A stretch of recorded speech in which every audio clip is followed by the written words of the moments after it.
அனைவருக்கும் வணக்கம். நான் 60-20 படம்லாம் ஒர்க் பண்ணலைங்க. அது எப்படின்னா, வாசு சார் 60 படம் பண்ணியிருக்காரு. அவரோட அனுபவத்தை நான் வாங்கிட்டு வந்திருக்கேன்னு சொன்னேன். 60-20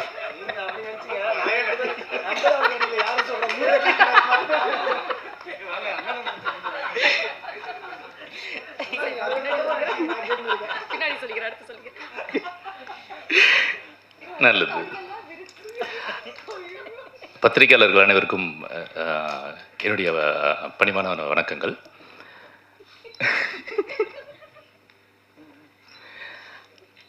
இந்த படம் ஒரு வித்தியாசமான ஒரு படம்.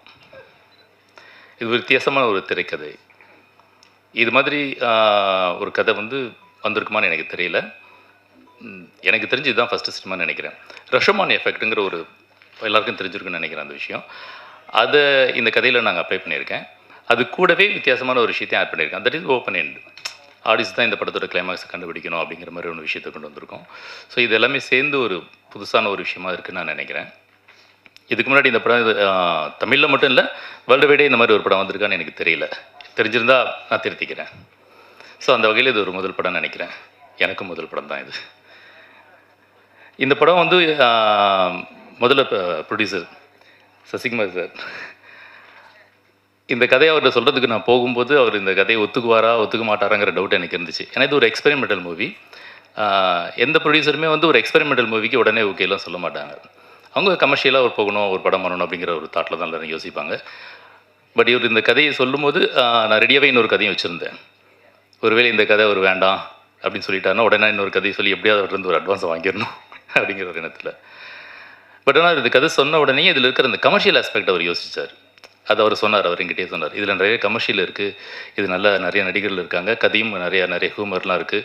இது ஒரு மர்டர் மிஸ்ட்ரிங்கிறதையும் தாண்டி இதில் நிறைய ஹியூமர் இருக்குது, இளைஞர்களை கவரக்கூடிய சில விஷயங்கள்லாம் இருக்குது அப்படின்னு சொல்லிட்டு இதுவே பண்ணலாம், வேறு எந்த ஆப்ஷனுமே நம்ம யோசிக்கவே வேண்டாம் அப்படிங்கிற மாதிரி ஒரு முடிவு எடுத்தார். ரொம்ப தேங்க்ஸ் சார், ரொம்ப தேங்க்ஸ் சார். ஸோ அதனால தான் இந்த படம் ஸ்டார்ட் ஆச்சு. ஸோ அப்படி சொல்லும்போது அடுத்தது நடிகர்கள்ங்கிற ஒரு விஷயம் வரும்போது உடனே சொன்னேன் விதாத் சார். ஏன்னா இந்த விதாத் சாருக்கு இதுக்கு முன்னாடி நான் ஒரு கதை சொல்லியிருந்தேன். அந்த கதையை கேட்டு அவர் ரொம்ப இம்ப்ரெஸ் ஆகி என் கூட ரொம்ப நாள் ட்ராவல் பண்ணோம். பட் அந்த கதை என்னால் படம் பண்ண முடியல அந்த சமயத்தில். பட் சீக்கிரம் அது பண்ணுவோம் சார் அது. ஸோ அந்த நம்பிக்கையில் அவர் என்ன சொன்னார்னா, எந்த ப்ரொடியூசர்கிட்ட போய் நீங்கள் சொன்னாலும் ஒரு ஹீரோ கேட்டாங்கன்னா என் பேரை நீங்கள் தாராளமாக யூஸ் பண்ணிக்கோங்க, எந்த பிரச்சனையுமே இல்லை, நான் கண்டிப்பாக நான் அந்த கதையை நான் பண்ணுறேன் அப்படின்னு சொல்லியிருந்தார். ஸோ அதனால் கேட்ட உடனே நான் விதார்த் சார் இருக்கார் அப்படின்னு சொன்னேன். கிட்டத்தட்ட படம் முடிஞ்சதுக்கப்புறம் தான், அதாவது நாங்கள் ஷூட்டிங்லாம் கன்ஃபார்ம் பண்ணி ஷூட்டிங் போகும்போது தான் சாருக்கு நான் கதையை சொன்னேன். அது வரைக்கும் அவர் அவ்வளோ நம்பிக்கை வச்சுருந்தார் என் மேலே. ஸோ அதுக்கு ரொம்ப தேங்க்ஸ் சார். ஒரு கதையை கேட்ட உடனே இன்னொரு கதையும் அவர் நல்லா பண்ணுவான், இவன் நல்லா டைரக்ட் பண்ணுவாங்கிற அந்த நம்பிக்கை ஒரு புது டைரக்டர் மேலே வைக்கிறதுங்கிறது அவ்வளோ சாதாரண விஷயம் இல்லை. அப்படி ஒரு நம்பிக்கை வச்சதுக்கு ரொம்ப நன்றி சார். ஸோ அதுக்கப்புறம் அடுத்தடுத்த ஆர்டிஸ்ட்டுகள் தேடிட்டு இருக்கும்போது அடுத்து எங்களுக்கு கலை தான் ப்ரொடியூசர் சாருடைய முதல் சாய்ஸாக இருந்தார். கலையை பார்த்தோம், போனேன், கதை சொன்னேன். அவர் விஷயம் சொன்னார், கதை கேட்ட உடனே எனக்கு எந்த ரோல் வேண்டாம், விதார்த்தன ரோல் கொடுங்க அப்படின்னாரு. இல்லை ஆல்ரெடி அது ஃபிக்ஸ் ஆகிடுச்சு. ஆக்சுவலி இப்போ போய் சொன்னேன்.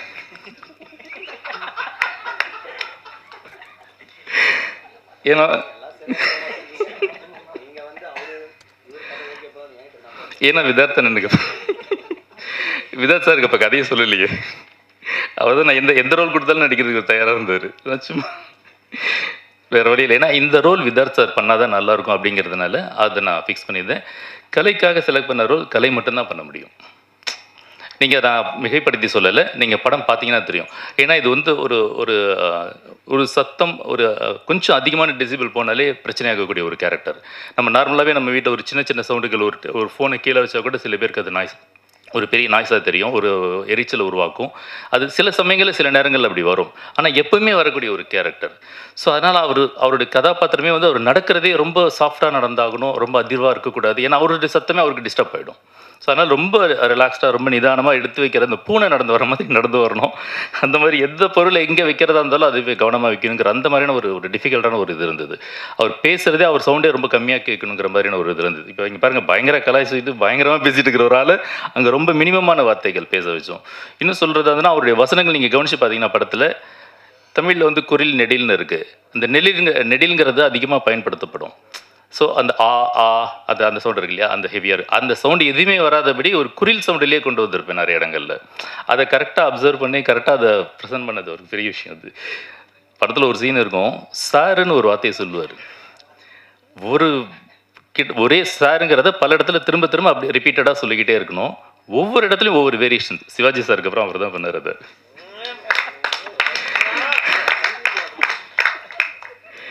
அந்த மாதிரி ஒரு அற்புதமாக பண்ணினார். படம் முழுக்க அவருடைய ப்ரெசன்ஸ் ரொம்ப சூப்பராக இருக்கும். அது மாதிரி டப்பிங், நான் நிறைய படங்கள் ஒர்க் பண்ணியிருக்கிறேன். வாசு சார் கூட, தங்கர் பச்சன் சார் கூட எல்லாமே ஒர்க் பண்ணியிருக்கேன். டப்பிங் போகும்போது எல்லாம் என்ன செய்வாங்கன்னா, ஜென்ரலாக ஒரு ஒரு ஒரு சென்டென்ஸ் பேசுவாங்க, அடுத்த சென்டென்ஸ் பேசுவாங்க, அதுக்கப்புறம் அப்படி இப்படியே முடிச்சிருவாங்க. ஆனால் விதார்த் சார் வந்து ஒரு சீனே பேசுவார். சாரி, கலை சார். ஏன்னா விதார்த் சார் டப்பிங்கே இல்லை, அதனால எனக்கு தெரியல.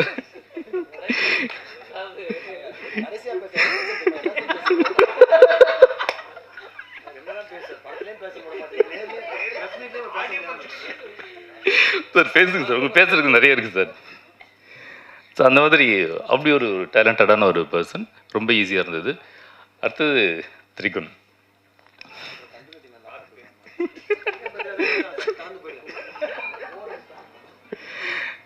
இந்த படத்தில் நிறைய பேர் நாங்கள் பேசியிருந்தோம். அது ஆக்சுவலி திரிகுன் கேரக்டருக்கு வந்து நிறைய ஆப்ஷன் எங்ககிட்ட இருந்தது. பட் அன்ஃபார்ச்சுனேட்லி சில காரணங்களால் அவங்களோட எங்களால் பண்ண முடியாமல் பண்ணும்போது லாஸ்ட் மினிட்ல ஷூட்டிங் கிட்ட நெருங்கிட்டு இருக்கு.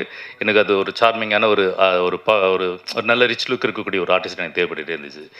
ஸோ அதனால் நிறைய ஆப்ஷன்ஸ் யோசிக்கும் போது எக்ஸிக்யூட்டிவ் ப்ரொடியூசர் அவர் செந்தில் சார் கொடுத்தார் அவருடைய ஃபோட்டோ. அது வரைக்கும் அவர் எனக்கு தெரியாது. ஸோ அதை பார்த்த உடனே நான் ஃபிக்ஸ் பண்ணிட்டேன். சார் இவர் தான் சார் இந்த கதைக்கு கரெக்டாக இருப்பார். இவ்வளோ பேர் மிஸ் ஆனது காரணமே இவர் தான் போல இருக்குது. அதனால் உடனே அவர் வர சொல்லுங்கள், அவரோட பேசி ஆகணும், அவரோட பண்ணணும்னு. அவர் உடனே ஒரு ஃபோனில் பேசினார். ஃபோனில் பேசும்போது பயங்கர ஸ்டைலாக ஒரு மிரட்டலான ஒரு வாய்ஸில் என்கிட்ட பேசினார். அந்த வாய்ஸ்க்கு நான் ஃப்ளாட் ஆகிட்டேன். அந்த மாதிரி பேசினார். வந்ததுக்கப்புறம் அந்த வாய்ஸை காணோம். நேரில் பார்க்கும் ஒரு பயங்கர பில்டப் கொடுத்து அப்படி பேசிட்டு உள்ள வந்துட்டார். வந்து கதை உள்ளே வந்துட்டார், ஆஃபீஸ்க்கு வந்துட்டார். வந்தோடனே ஆஃபீஸ் ரூமில் உட்காந்து கதை சொல்ல வரும்போது எல்லாருமே கதை கேட்டவுடனே எனக்கு கதை பிடிக்கல, இல்லை நான் பண்ணலை, என் டேட் இல்லைன்னு சொல்லிட்டு போவாங்க. அவர் உள்ளே வரும்போதே சொல்லிட்டு இந்த கதை பண்ணுற ஐடியா இல்லை, எங்கிட்ட டேட் இல்லை, நான் வேணான்னு சொல்கிறதுக்காக தான் சார் வந்தேன். என்னடா ஒருத்தர் வேணான்னு சொல்கிறதுக்காக ஹைதராபாத்லேருந்து டிக்கெட்டை போட்டிங்க வந்துருக்கு அப்படின்னு யோசிச்சுட்டு முதல்ல அசிஸ்டண்ட்டை கூட கதை சாதுக்குப்பா வெளியில் விட்றாதீங்க அப்படின்ட்டு சார் ப்ரொடியூசர் சாருக்கு ஃபோன் பண்ணி, சார் செக்கோட வந்துருங்க சார், வெளியில் சொல்லக்கூடாது, ஆள் கிடச்சில்ல அப்புறம் மாட்டிக்கோன்னு சொல்லிட்டு உடனடியாக ஒரு கதையை எப்படியாவது சொல்லி ஆகணும்னு சொல்லிட்டு அவரை விட ஹெவியான ஒரு பயங்கர போல்டான பேஸ் வாய்ஸில் கதை அவரை கவித்து அட்வான்ஸை கொடுத்து உள்ள இருக்குன்னு வந்துட்டோம். அப்புறம் சந்தோஷ் பிரதாப் இந்த கதையை நான் எழுதும்போது எனக்கு 2 பேர் மைண்டில் இருந்தாங்க. அது ஒன்று வந்து விதாத் சார், இன்னொன்று வந்து சந்தோஷ் பிரதாப். அந்த கதையை அந்த ரோல் எழுதும்போதே அப்பயே ஃபிக்ஸ் பண்ணிட்டேன். இவங்களை தவிர வேறு யாருமே வாய்ப்பே கிடையாது. எந்த ஒரு மாற்றங்கள் வந்தாலும் எது வந்தாலும் இதை அவங்களை மாற்றவே கூடாதுங்கிற நான் ரொம்ப ஸ்ட்ராங்காகவே இருந்தேன், ரொம்ப அடமெண்ட்டாகவே இருந்தேன். ஸோ அது மாதிரி அவர் ப்ரொடியூசர்ஸ் சொல்லும்போது அவர் வந்து இல்லை, அவர் வேறு மாதிரி இருக்கிறாரு, வேறு மாதிரி படங்கள்லாம் பண்ணிட்டு இருக்காரு, வில்லனாக இருக்காரு, மரட்டத்தனமாக இருக்காரு, இது ரொம்ப ஃப்ரீக் அவுட்டாக இருக்கக்கூடிய ஒரு கேரக்டர், ரொம்ப ஜாலியாக ஒரு ஃபன்னாக இருக்கக்கூடிய ஒரு கேரக்டர், இது எப்படி அவர் பண்ணுவார், உங்களுக்கு ஆல்ரெடி அவர் தெரியுமா, அவரோட ஒர்க் பண்ணியிருக்கிறீங்களா அப்படிலாம் கேட்டார். இல்லை சார், உங்களை மாதிரி நானும் ஒரு படத்தில் தான் பார்த்துருக்கேன், நேரில் பார்த்ததே கிடையாது அப்படின்னு அவர் டென்ஷன் ஆகிட்டார். என்னங்க நீங்கள் இப்படிலாம் பேசுகிறீங்க, தெரியாதுன்றீங்க, அப்புறம் எப்படிங்க அவர் உள்ள கான்ஃபிடென்ட் அவ்வளோ தான், அவர் தான் வேணும் நடமுடிக்கிறீங்க அப்படின்னாரு. அப்புறம் அவரை கூப்பிட்டாரு, அவர் வந்தோடனே அவர் கதை சொன்னோன்னு அதே கேள்வி தான் அவரும் கேட்டார், என்ன எப்படி சூஸ் பண்ணீங்க? இல்லை சார், உங்கள் மேலே ஒரு நம்பிக்கை இருக்குது, உங்கள் மேலே நம்பிக்கையோட உங்கள் பிசிக் மேலே இருக்கு, ஏன்னா இந்த கதைக்கு அப்படி நீங்கள் இந்த ட்ரைலர் டீசரில் கூட பார்க்கலாம். இல்லை வரும்போது கொஞ்சம் கிளாமராக தான் வந்தார். ஏன்னா அந்த டீசரில் நீங்கள் பார்த்தீங்கன்னா கூட அந்த ஷாட் அதுக்காகவே வச்சேன். அது இந்த கதைக்கு தேவைப்பட்டது, அது வேற ஒன்றும் இல்லை. அதை விட என்னன்னா, ஒருத்தர் ரொம்ப டஃப்பாக இருக்காரு, முரட்டுத்தனமான ஒரு கேரக்டர் நடிச்சிட்டு இருக்காரு அப்படின்னாக்கா அது மட்டுமே அவங்க பண்ணிடுவாங்கங்கிற அர்த்தம்லாம் ஒன்றுமே கிடையாது. ஸோ அவரும் ஒரு ஏன்னா அது ரஜினி சார் சொல்லுவார், ஒரு திடீர்னு ஒரு கோவமாக ஒரு ஆக்ஷனாக ஒரு பவர்ஃபுல்லாக பண்ணணும்னா உடம்பு டைட் பண்ணிப்பார். அதுக்கப்புறம் ஒரு ஜாலியான ஒரு கேரக்டர் பண்ணும்போது ரொம்ப லூஸ் பண்ணிப்பார். ஸோ அந்த ஒரு விஷயம், அந்த ஃப்ளெக்சிபிலிட்டி வந்து ஒரு நடிகர்கிட்ட கண்டிப்பாக இருக்குங்கிறது நான் யோசிச்சுட்டு இருந்தேன். ஸோ அதே மாதிரி தான் அவர் சந்தோஷ் வரும்போதும் அவர் கிடைச்ச ரோல் அந்த மாதிரி இருந்தது. ஸோ அதனால் அவர் பண்ணியிருக்காரு. ஸோ இந்த படம் வரும்போது அவர் ஃப்ளெக்சிபிளாக ஒரு பாடியை லூஸாக வைக்கிக்குவார், இதுக்கு இந்த கேரக்டர் தகுந்த மாதிரி மோல்ட் ஆகிடுவாருங்கிறது ரொம்ப கான்ஃபிடண்ட்டாக இருந்தேன். தேங்க்ஸ் சந்தோஷ், நீங்கள் எக்ஸலண்ட்டாக பண்ணி கொடுத்தீங்க. அது ரொம்ப பிடிச்சிருந்தது. அது இன்னும் சொல்லப்போனால் அது நான் என்ன டிசைன் பண்ணியிருந்தேனோ அதை இவர் மட்டும் இல்லை, இங்கே இருக்கிற எல்லா நடிகர்கள்ட்டையுமே நான் ஒரே ஒரு தடவை தான் சொன்னேன். அது கதை சொல்லும்போது அவங்க எல்லாருமே சொன்னேன். ஷூட்டிங் ஸ்பாட் வந்ததுக்கப்புறம் ஜஸ்ட் ஒரு ரிமைண்டர் தான் அது கொடுத்தேன். அந்த முதல் ஷாட் எடுக்கும்போது, முதல் சீன் எடுக்கும்போது இது இப்படி தான் அப்படி தாங்கிறத சொல்லியிருந்தேன். அந்த மீட்டரை பிடிச்சிட்டு படம் முடிகிற வரைக்கும் அவங்க அதுக்குள்ளாரே ட்ராவல் பண்ணியிருந்தாங்க. அது எனக்கு ரொம்ப பெரிய ஒரு சந்தோஷமாக இருந்தது. ஈஸியாக படம் எடுக்க முடிஞ்சுது. அது இல்லைன்னு வச்சுக்கோங்களேன், ரொம்ப கஷ்டப்பட்டிருப்பேன். எல்லோரும் அதை கேரக்டராக புரிஞ்சுக்கிட்டு அதில் இன்வால்வ் ஆகி அழகாக பண்ணது பெரிய விஷயம். அதுக்கு அது ஒரு பெரிய தேங்க்ஸ் நான் சொல்லி ஆகணும். அப்புறம் தேஜு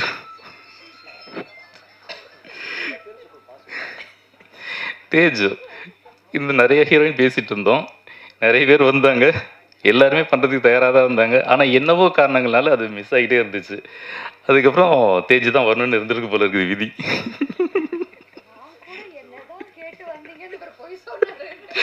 அப்படிதான் எல்லாத்தையும் சொல்லியிருக்கோம். எனக்கு தேஜு அதுக்கு முன்னாடி தெரியவே தெரியாது. இந்த படம் பண்ணுற வரைக்கும் ப்ரொடியூசர் வந்து ஒரு தேஜுன்னு ஒருத்தங்க இருக்காங்க, வருவாங்க, நீங்கள் அவங்கக்கிட்ட கதை சொல்லுங்கள் அப்படின்னாரு. சார் அப்படிலாம் சொல்ல முடியாது சார், நான் யார் என்னன்னு தெரிஞ்சிருக்கணும், நான் ஒரு ஆடிஷன் வைப்பேன், எல்லாம் பண்ணதுக்கப்புறம் தான் நான் ஓகே பண்ணுவேன், இல்லை நான் பண்ண மாட்டேன் அப்படிலாம் ரொம்ப அடமெண்ட்டாக பேசிகிட்டு இருந்தேன். வந்தாங்க, ரொம்ப சாதாரணமாக வந்தாங்க, ரொம்ப ஹம்பிளாக வந்தாங்க, கதை கேட்டாங்க.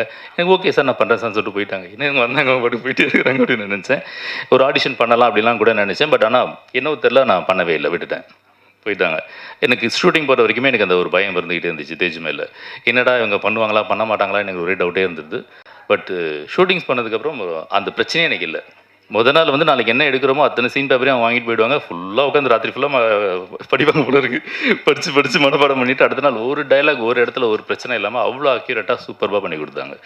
Thank you Teju, thank you. அதே மாதிரி டப்பிங்லேயும் அவங்களும் ரொம்ப சிறப்பாக பண்ணி கொடுத்தாங்க. நான் அவங்க வாய்ஸ் எனக்கு வந்து இன்னும் கொஞ்சம் வேறு மாதிரி வேணும் அப்படின்லாம் நான் நினச்சிருந்தேன்.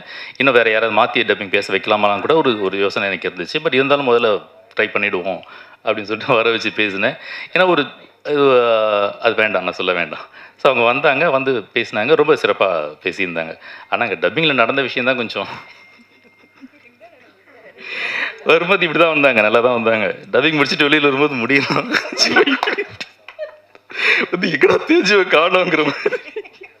ஏன்னா பேசும்போது இப்படி தேய்ச்சி அந்த முடியெல்லாம் வெளியில் வந்து கொட்டி அது மாதிரி பண்ணாங்க. அப்புறம் தேஜு கூட ஒரு முக்கியமான ஒரு ரோல், படத்தோட கீ பாயிண்ட்டாக அந்த கதையோட தேஜுவோட கதையை நகர்த்தக்கூடிய ஒரு முக்கியமான ஒரு கேரக்டராக ஒரு ரோல் இருந்தது. அந்த ரோலுக்கு நிறைய தேடிக்கிட்டே இருந்தேன். நிறைய பேர் வந்து அது எனக்கு சூட்டே ஆகலைங்கிறப்போ, அப்போது நாங்கள் என்னுடைய அசிஸ்டண்ட் ஒருத்தர் வந்து அவங்களுடைய ஃபேஸ்புக் காமிச்சாங்க, அத்துல்யாவை பார்த்த உடனேயே அவனுக்கு என்னோட கேரக்டருக்கு எக்ஸாக்ட்லி இவங்க தான். ஏன்னா அந்த ஒரு ஒரு ஒரு ஒரு ஒரு ஏன்னா ஒரு போல்டான ஒரு ரோல் அது. அந்த போல்டான ரோலை ஹேண்டில் பண்ணக்கூடியதுக்கு ஒரு ஒரு ஒரு தனித்திறன் தேவை இருக்குது. அதை வந்து அவங்கள பார்த்தோன்னே எனக்கு தோணுச்சு, ஓகே இவங்க கரெக்டாக பண்ணுவாங்க அப்படின்னு எனக்கு தோணுச்சு. பட் இருந்தாலும் இவங்க பர்ஃபார்ம் பண்ணுவாங்களா இல்லையான்றது ஒரு சின்ன சந்தேகம் எனக்கு எப்போயுமே அது உண்டு. ஏன்னா அது நான் இதுக்கு முன்னாடி ஒர்க் பண்ண வாசு சார்கிட்டையும் தங்கர் பச்சன் சார்கிட்டையுமே அதை நான் கற்றுக்கிட்டேன். எந்த ஆர்டிஸ்ட்டாக இருந்தாலும் ஒரு ஆடிஷன் பண்ணுங்கிறத ஒரு விஷயமா வச்சுருந்தேன். ஸோ அதே மாதிரி அவங்ககிட்டையும் கேட்டேன். அவங்க எனக்கு ஒரு சீனை அனுப்புகிறேன், நீங்கள் அது பண்ணி தர முடியுமா அப்படின்னு கேட்டேன். அவங்க அங்கே கேரளாவில் இருந்தாங்க. ஒன்றுமே பிரச்சனை எதுவுமே யோசிக்காமல் உடனே அவங்க பண்ணி எனக்கு அனுப்பிச்சிருந்தாங்க. எனக்கு பிடிச்சது. அடுத்த நிமிஷமே வர வச்சுட்டோம், உள்ளார வந்துட்டாங்க. ரொம்ப தேங்க்ஸ். ஸோ இதே மாதிரி அடுத்தது ஜான் விஜய் சார். இந்த படத்தில் இவங்களெல்லாம் தாண்டி இவங்க அத்தனை பேருமே ஹேண்டில் பண்ணக்கூடிய ஒரு ஆள். சமாளிக்கணும், சண்டை போடணும், பிரச்சனை பண்ணணும், டார்ச்சர் பண்ணணும், எல்லாம் பண்ணணும் அப்படிங்கிற ஆளாக வரும்போது அதுக்கு ஜான் விஜய் சாருக்கு சொன்ன உடனே எல்லாருமே உடனே ஓகேன்ட்டாங்க. ஒரே சாய்ஸ் தான்ங்கிற மாதிரி எல்லாருமே ஓகே அப்படின்ட்டாங்க. அவர் இன்றைக்கி வர முடியல, ஒரு ஷூட்டிங்கில் இருக்கார். வந்திருந்தானே இன்னும் கொஞ்சம் செட்டு கலகலகான மாதிரி இருந்திருக்கும், இந்த ஸ்டேஜே வேறு மாதிரி ஆகிருந்திருக்கும். ஸோ ரொம்ப சிறப்பாக பண்ணியிருந்தார். அவர் படம் பண்ணது அந்த ஷூட்டிங்கில் வந்து ஒரு 5 நாள் தான் ஒர்க் பண்ணார். பட் ஆனால் டப்பிங் அவர் கூப்பிடும்போது, சார் இதுனா 2 மணி நேரத்தில் நான் பேசிட்டு போயிடுவேன் சார், அது ஒன்று ஒரு 5 நாள் தானே வந்தேன் அப்படின்னாரு. இல்லை சார் நீங்கள் ஒரு நாள் தேவைப்படுவீங்க சார் அப்படின்னு. எவ்வளோ படம் பண்ணியிருக்கிறேன், எனக்கு ஜஸ்ட் ஒரு 2 மணி நேரம் போதும் அப்படின்ற மாதிரி சொன்னார். முதல்ல ஸ்டுடியோக்கு வாங்க சார், டப்பிங் தேட்டர் வாங்க, வந்தோடனே பார்த்துட்டு சொல்லுங்கள் அப்படின்னு. வந்தோடனே அவரோட சீன்ஸ்லாம் பார்த்தோன்னே, ஐயா சார் என்னது இவ்வளோ இருக்குது, இதுக்கு 2 நாள் ஆகும் போல இருக்குதுன்னு சொல்லிட்டு அப்புறம் மெனக்கெட்டு ஃபுல்லாக சின்சியராக இருந்து அதை பண்ணி கொடுத்தாரு. அப்போ அவருக்கு உடம்பு சரியில்லாமல் இருந்துச்சுன்னு நான் நினைக்கிறேன். அதையும் மீறி அவர் சிறப்பாக பண்ணி கொடுத்தாரு. ரொம்ப நல்லா இருந்தது. ஸோ இதுக்கப்புறம் தேஜுவோட மதர் ரோல் ஒருத்தவங்க பண்ணியிருக்காங்க. அவங்களும் ரொம்ப சிறப்பாக பண்ணியிருக்காங்க. சுந்தரா ட்ராவல்ஸ் ராதா அவங்க. இன்றைக்கி அவங்களால வர முடியல. அதை தவிர ஸ்வேதான்னு ஒருத்தவங்க நடிச்சிருக்காங்க, ஒரு கலையோட பேரை நடிச்சிருக்காங்க. அவங்களும் ரொம்ப சிறப்பாக பண்ணியிருக்காங்க. பட் எல்லாருமே ஷூட்டிங்கில் கம்மிட் ஆனதுனால அவங்களால வர முடியல. அப்புறம் சரத் சரத் வந்து கடைசி நிமிஷத்தில் தான் ஜாயின் பண்ணார். அவர் இந்த வண்டியில் ஏறினார். அது எனக்கு தெரியாது.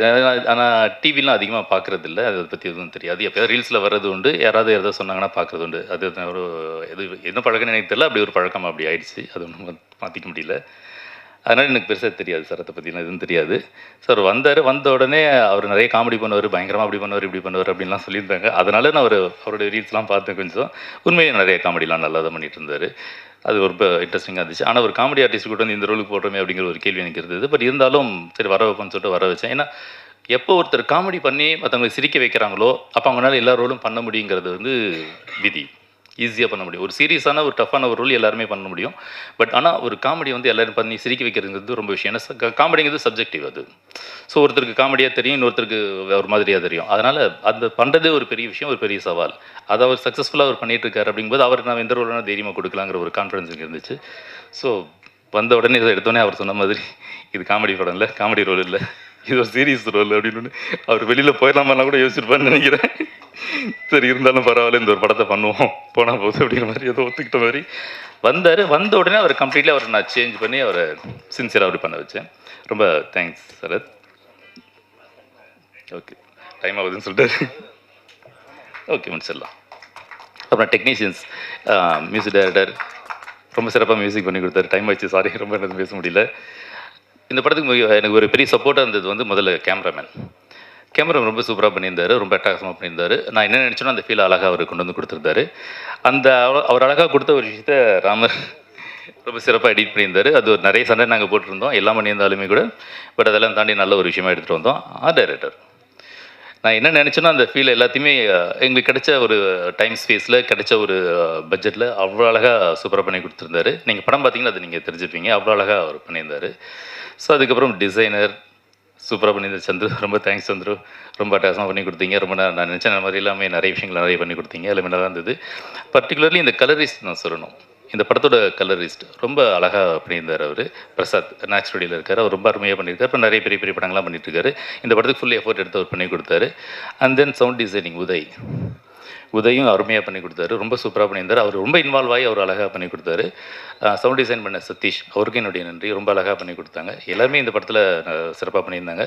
பட் இன்னும் எவ்வளோ பேர் இருக்காங்க தெரியல. என்னோட அசிஸ்டன்ட் டைரக்டர்ஸ் அவங்களாம் ரொம்ப ஹார்ட் ஒர்க் பண்ணாங்க. ரொம்ப ஷார்ட் டைமில் இந்த மாதிரி ஒரு படம் பண்ணது நிறைய பேருக்கு இது ஒரு முதல் படம். ஆனால் அவங்க எல்லாருமே சின்சியராக ஒர்க் பண்ணாங்க. அத்தனை பேருக்குமே என்னுடைய தேங்க்ஸ். அப்புறம் யாராவது மிஸ் பண்ணியிருந்தால் தயவுசெய்து மன்னிச்சிக்கோங்க, வேறு ஒன்றும் இல்லை, டைம் ஆகிடுச்சு. ஜூன் 12 படம் ரிலீஸ் ஆகுது. கண்டிப்பாக தேட்டரில் படம் பாருங்கள், சப்போர்ட் பண்ணுங்கள். Thank you very much.